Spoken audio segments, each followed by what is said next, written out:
Hi, my name is Alexey. I'm a core engineer here at Redpanda, and today I'm going to talk about a new feature in Redpanda called continuous data balancing. So a few facts about myself, and yeah, let's get straight to business. So why do we need data balancing? Essentially, it's an anti-entropy mechanism. What do I mean by this?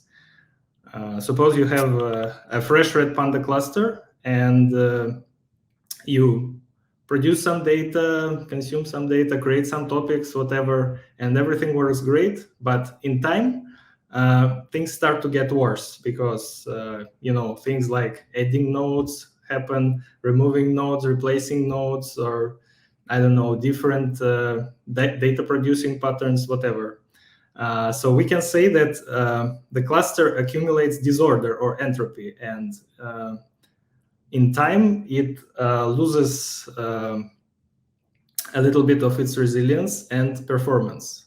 So the core premise of this feature is that by intelligently moving data around, we can counteract this effect and make cluster more resilient and more performant. So let's talk about how we do that. A little bit about terminology. Continuous means that we continuously monitor cluster state and immediately react to changes in it. And data balancing means that we move data around or partition replicas around, which is like interchangeable. So data balancing and partition balancing mean the same thing. This is in contrast to leader balancing, which is another Redpanda feature that I won't talk about today.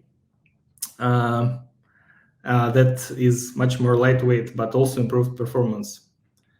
And in the first release, we decided to focus on two scenarios. One is node failure, and another is disk usage skew. So let's talk about this in detail. First, about node failure. Why do we need it? First, an example. Suppose we have a partition with 3 replicas, and one of the replicas goes down. So thanks to Raft magic, it will actually remain available both for reading and for writing. So looks like we're good. But actually, this partition remains in a very precarious state because even one additional node failure will surely lead to unavailability and may even lead to data loss, which is, of course, very bad, and we want to avoid it at all costs. So what do? We detect when a node stops responding to pings for some predefined amount of time. And after this happens, we move partition replicas away from it to some other healthy nodes.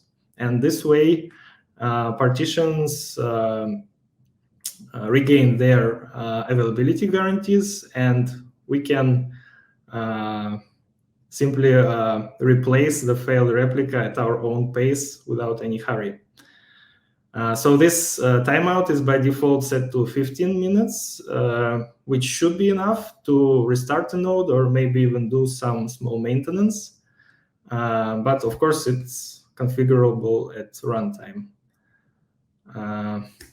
Yeah, then next we'll talk about disk usage skew. How can it arise? Some partitions may get more data than other, and this can just happen. You can't plan for it because it can just be the nature of your application. So you just need to learn to react to it. And this situation can lead to one of the nodes becoming full, even when other nodes still have a lot of free space. And this is very bad from the point of view of the producer, because even if one node is full, Redpanda can't accept data.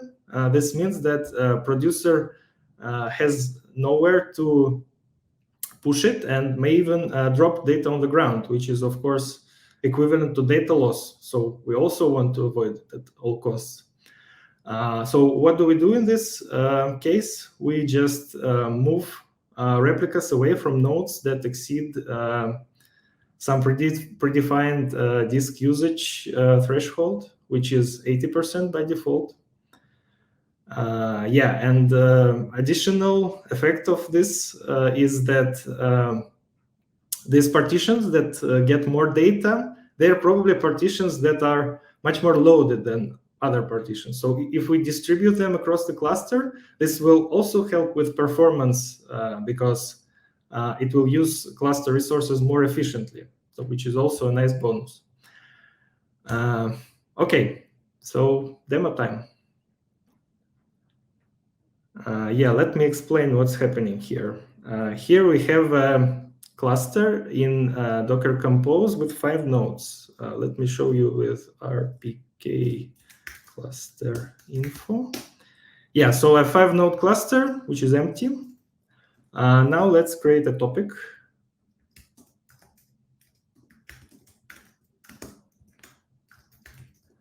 With 10 partitions and 3 replicas. Okay, let's see how partition replicas got distributed with topic describe.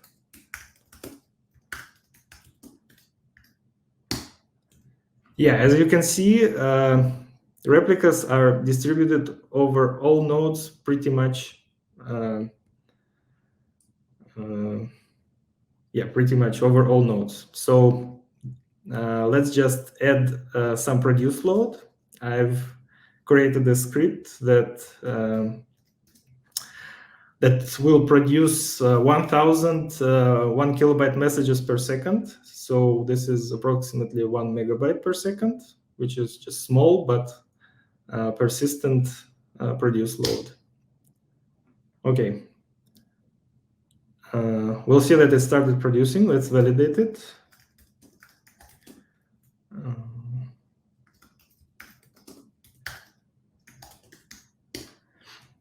Yeah, as you can see, high watermarks start increasing. This means that produce is working.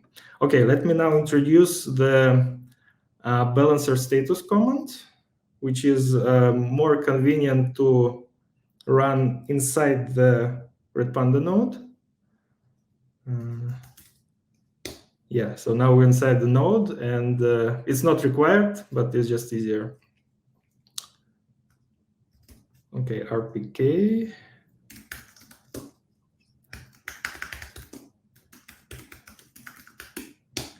Yeah, as you can see, it is ready. This means that it is on, but it doesn't have anything to do now. It is on because I have previously enabled it, and I also set the availability timeout much lower to 15 seconds instead of 15 minutes because we don't have much time. Okay, so let's watch it. And let's kill a node and see what happens.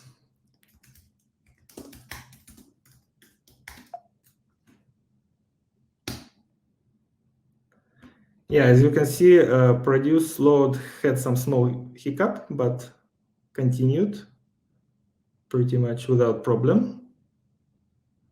And let's see how partition balancer reacts.